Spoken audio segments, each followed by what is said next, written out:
dikepung sedemikian rupa, akidahnya didangkalkan, peradaban dan kebudayaannya ditekan sedemikian rupa, kehidupan sosialnya dibuat individualis, kemudian dari segi pergaulan, pakaian, makanan, minuman dan sebagainya diracuni, sampai dia tidak lagi berpegang teguh kepada agamanya. Dan dikala itu hilang kehebatan umat ini di mata musuh-musuhnya. Orang lain memandang kita ringan saja, enteng saja, satu umat yang sudah kehilangan wibawa. Padahal konon kabarnya kita mayoritas, tapi enak saja dikutak-kutik orang lain. Dan dikala itu di hati kita merajalela penyakit uahan. Penyakit uahan itu apa? Pertama, hubbud dunia, terlalu cinta kepada dunia. Terlalu cinta kepada dunia yang menyebabkan kita lupa akan tanggung jawab dan kewajiban, lupa meneruskan dan mewariskan Islam kepada generasi yang akan datang. Kita berlomba dan berlomba hanya untuk mengejar dunia dan seluruh isinya, baik dia bernama material, baik dia bernama seksual, baik dia bernama pangkat, jabatan dan kedudukan. Berlomba-lomba kita di dalamnya sampai tercampaklah penyakit hubbud dunia di dalam hati ini. Berurat dan berakar dunia itu, sulit dan berat kita berpisah daripadanya. Akibatnya kemauan untuk berbuat demi dan atas nama agama sangat sulit terwujud di dalam kehidupan ini. Yang kedua, karahiyatul maut, terlalu takut kepada mati. Baik mati ajal, mati dalam artian yang sebenarnya, baik mati usahanya, baik mati karirnya, baik mati pangkat dan jabatannya. Sehingga dengan demikian akibatnya jatuhlah kita menjadi umat yang kehilangan wibawa di mata orang lain. Saudara-saudara kaum muslimin rahimakumullah, saya katakan tadi, perang yang kita hadapi di zaman sekarang adalah perang akidah. Perang menghadapi peradaban dan kebudayaan yang menghancurkan moral daripada anak-anak kita. Perang menghadapi banjirnya maksiat dan munkarat, yang di tengah-tengah itu, di samping berkewajiban menjaga diri dan keluarga, kita pun juga berkewajiban menjaga anak-anak kita, generasi yang akan datang, mengarahkan dan mendidik mereka sesuai dengan yang dikehendaki oleh Allah Subhanahu wa ta'ala. Oleh sebab itu, pada pertemuan kali ini yang akan saya bicarakan ialah bagaimana idealnya seorang muslim lebih dahulu memberikan pendidikan kepada anak-anaknya. Di tengah satu situasi dan kondisi di mana serbuan datang silih berganti melanda dan menghantam umat Islam, kemana anak-anak kita ini harus kita arahkan? Karena kita orang tua mempunyai tanggung jawab. Anak adalah amanah, menyia-nyiakan amanah adalah dosa, dan dosa itu merupakan satu dosa yang besar. Bahkan orang tua bisa saja masuk neraka kalau tidak bertanggung jawab tentang anak-anaknya.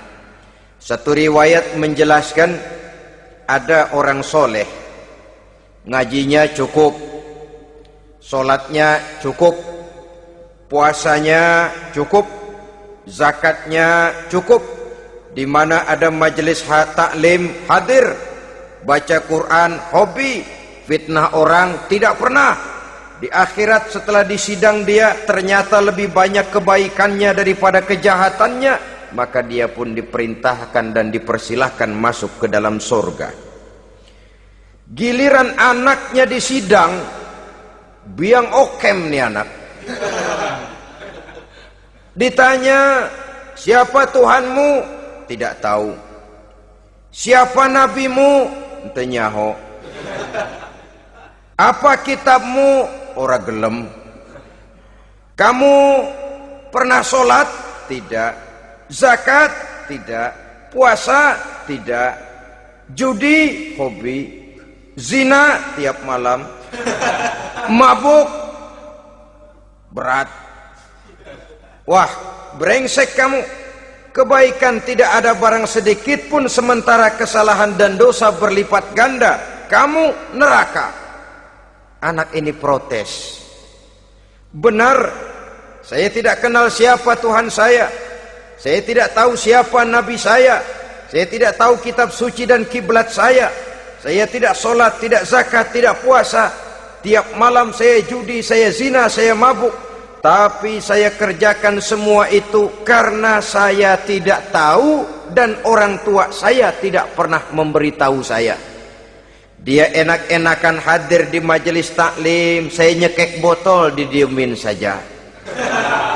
Dia enak-enakan baca Quran, saya zina, didiamkan saja. Saya bukan tidak mau, orang tua saya sama sekali tidak pernah mendidik saya. Dia mau benar sendiri.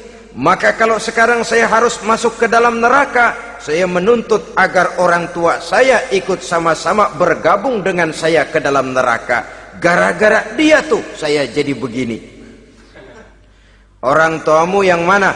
Tuh, yang barusan mau ke surga. Ini orang tua yang sudah mau berangkat ke surga dipanggil. Sebentar dulu mas. Ini benar anak kamu? Iya pak. Waktu di dunia kamu tidak pernah ajarin dia ngaji? Sampai dia tidak kenal Tuhannya, tidak kenal nabinya, tidak kenal kiblat dan kitab sucinya? Iya pak. Dia tidak sholat, kamu diamkan saja. Dia tidak puasa, tidak zakat, kamu bersikap masa bodoh. Bahkan dia judi, dia zina, dia mabuk, kamu pun berdiam diri saja. Iya pak. Tahukah kamu bahwa anak ini adalah amanah? Menyia-nyiakan amanah artinya khianat, dan khianat adalah dosa yang sangat besar. Kamu tidak bertanggung jawab, maka kamu, anakmu gabung ke dalam neraka. Saudara-saudara kaum muslimin rahimakumullah, itu sebabnya Allah pesan benar-benar, ya ayyuhalladzina amanu qu anfusakum wa ahlikum nara. Hai orang-orang yang beriman, jaga dirimu dan keluargamu, istri, anak, orang-orang yang menjadi tanggung jawab dan kewajiban kita, jaga dan pelihara mereka dari api neraka. Saudara-saudara kaum muslimin, lalu kalau kita orang-orang tua yang hidup di zaman sekarang ini sudah sering beristighfar, mengurut dada, melihat situasi, membaca peta keadaan, konon tantangan yang akan dihadapi oleh anak-anak kita 15, 20, 25 tahun yang akan datang jauh lebih berat dari apa yang kita hadapi sekarang ini.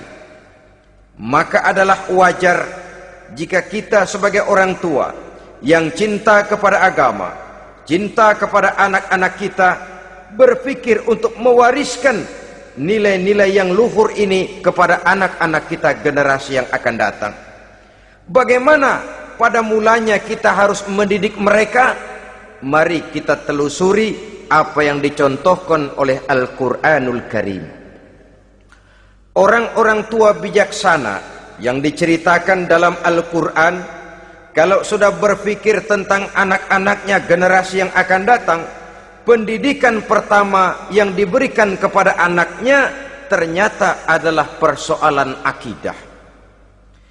Nabi Ibrahim, pertanyaan yang paling merisaukan beliau buat anak cucunya ialah, ma ta'buduna min ba'di. Saudara bisa lihat surah Al-Baqarah ayat 133. Anak-anakku, kalau pada satu saat nanti aku, ayahmu ini sudah tidak ada lagi, meninggalkan kamu semua, meninggalkan kehidupan dunia ini, ma ta'buduna min ba'di, apa yang akan kamu sembah nak kalau ayah sudah tidak ada lagi? Jikalau ayahmu sekarang masih rajin ke masjid, melakukan rukuk dan sujud,